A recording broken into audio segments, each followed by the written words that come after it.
I'd like to thank you so much for your comments and feedbacks on my last two videos.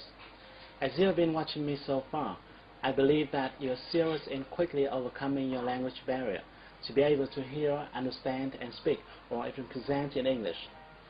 If you're like some friends of mine, you may have your own unique talents. You may have your dreams and wishes.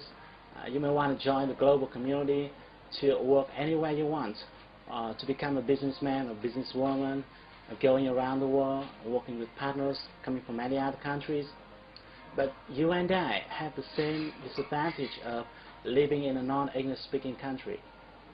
Some years ago, when I was struggling with my English, I used to ask myself, oh, why is it English? Why isn't it Vietnamese? I'm not sure if you ever had the same thought, but that damn language is holding you back, right? Sorry I'm using bad word here, but it is holding you back from showing your real capability to the world. Now I want to tell you that it is not very hard to learn to speak a new language if you know to do it the right way. That's why I'm here to share with you some of my best knowledge and experience, the knowledge that I usually teach in my private coaching class only. But the reason why I created this video series and share with you for free is because I don't organize such program very often, and I have to do many other consulting works. And I understand that not everybody can afford to spend more than $100 to attend my class, my 3 or 4 session program. So I created this video hoping that it will help you achieve your goal. In the last video, we have talked about the core vocabulary, and we have learned that it determines whether or not you will quickly achieve your learning target. And today, I'm going to share with you a technique that will help you quickly access to the core vocabulary. It will help you retain those words in a longer period of time, and more importantly, it will help you learn in a more comfortable way. In the first part of the video, I'm going to explain how and why you remember or forget a certain word.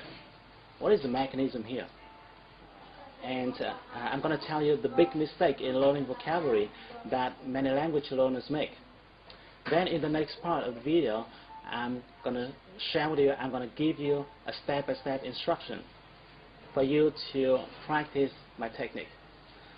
Don't worry, even though it took me almost 4 years to figure it out, but it won't take you more than 4 minutes to understand it. Once I tell you how, it's going to be super easy to follow. So are you ready? Let's start.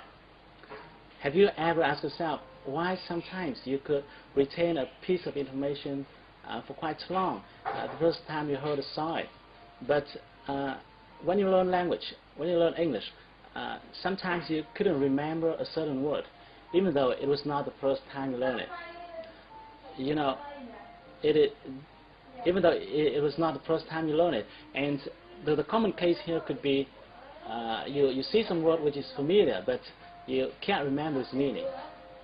It happens all the time, right? You can't remember its meaning. Let me tell you why.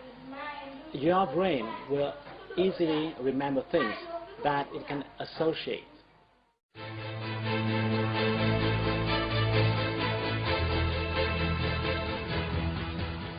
In his book, Second Nature, Human Brain Science and Human Knowledge, the Nobel Prize-winning author Gerald Alderman reveals a lot of interesting findings about human brain.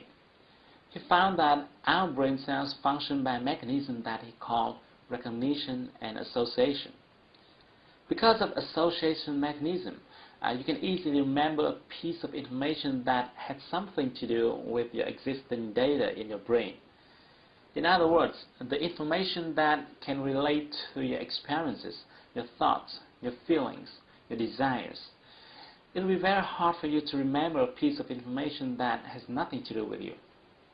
For example, if I tell you my name, you will remember it for quite long because my name relates to your desire of learning English, so that your brain can link that name to other information already exist in your mind.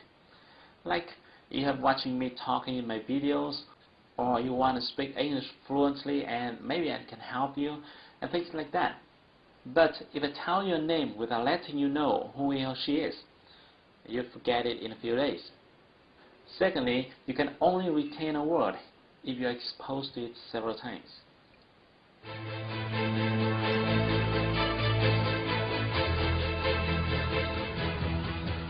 There's a very important point here, and many people don't know it. It is you need to be exposed to that word in different contexts. It will be very difficult for you to remember a word if you learn it several times but in the same context. That's the reason why sometimes you learn a word in your class and then you wrote it down in a notebook. Then you may look at it once or twice, but you still forget it. And even worse, some people try to learn vocabulary from a list. This is a very big mistake, because I'm sure that you will never be able to retain words by memorizing from a list, no matter what kind of list it is, with or without quotes attached to it. So remember, you can retain a word much more easily if you are exposed to it several times and in different contexts. Now let's move to the next part. Let me show you my technique, the free reading technique.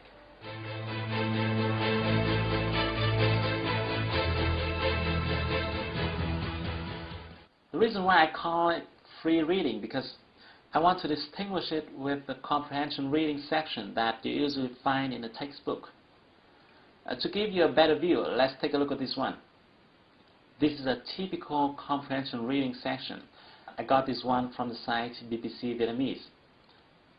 As you can see, this is a short paragraph. Sometimes it could be longer depending on the intention of the composer. There are words in bold and there are notes at the lower section to explain the meaning of those words. In many cases, there could be several questions for you to answer. If you were to study this reading section in your English class, the teacher would write these words onto the board, explain the meaning, instruct you on how to pronounce them, require you to answer some questions, and so on. This method is very common from the beginner to advanced levels. When using this approach, the teacher assumes that you already know all other words. The words in bold are focused upon because they are supposed to be more complicated and more difficult for the learners. Okay, now let me ask you a question. Are you sure that all those difficult and complicated words listed in the example are worth your time and effort?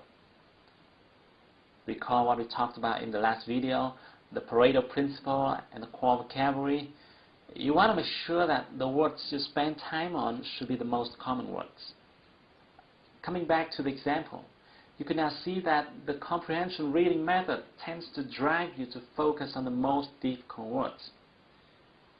And my next question is, are the difficult words the most common one? Unfortunately, the answer is no. Most of the times, the shorter and simpler words are more common than the long and complicated ones. If you want to check how common a certain word is, you can use the website Word Count. Here's the web address. This is a website that provides rankings based on how common a certain word is.